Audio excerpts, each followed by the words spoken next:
Thank you, Chair. And can I just thank yourself and officers for convening this meeting so quickly after the ECM.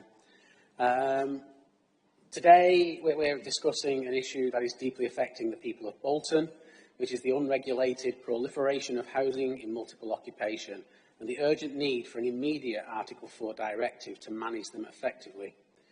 Over the last few years, Bolton has seen a staggering increase of over 700% in HMOs. This is not a typo, this is a crisis. A change of this scale has dramatically altered the character of our communities, from quiet, stable neighbourhoods to transient, overburdened streets, where long-standing residents no longer feel at home, let alone safe or heard. The legal mechanism to address this, the Article 4 direction, has already received unanimous backing from this Council through its PDG. But what we are now debating is not the if, it's the when. And I'm here to tell you and to urge you that immediate implementation is not only justified, it is essential. I just want to give you a voice to that urgency by sharing the words of a resident on Brownlow Road in Horwich, who lives next door to what is now effectively a hostel operating under the label of a HMO, in a heartfelt letter that she wrote to me. We are still being disturbed by noise. This is usually between the hours of 11 p.m. and 6:30 a.m, and we are worn out by the constant disturbances. This is having a negative effect on our mental and physical health. I have a chronic pain condition that is exacerbated by stress, and, due to his work, my husband has had to turn down jobs because he's too tired to drive long distances. What is especially harrowing is that this is not a case of neighbourly dispute, it is a structural failure. This property, once a 3-bedroom family home, is now subdivided into 6 separate living units. This is not what our neighbourhoods were built for, and certainly not what they were meant to endure. This resident continues, "We appreciate that the noise is not deliberate, but it causes frequent disturbances impacting the quality of our lives." Even more troubling is her observation about the nature of the tenancy. The occupants are housed here without choice. It is not their home. They are a commodity of Serco and the private landlords who are massively profiteering from taxpayer money. This isn't just about noise, this is about exploitation of vulnerable people housed in inappropriate settings, of public money being redirected to private profits, and of residents who find their lives diminished by circumstances they neither caused nor consented to. Now let's add something else to this picture, the Renters Reform Bill. Although well-intentioned, this legislation is already producing unintended and deeply damaging side effects.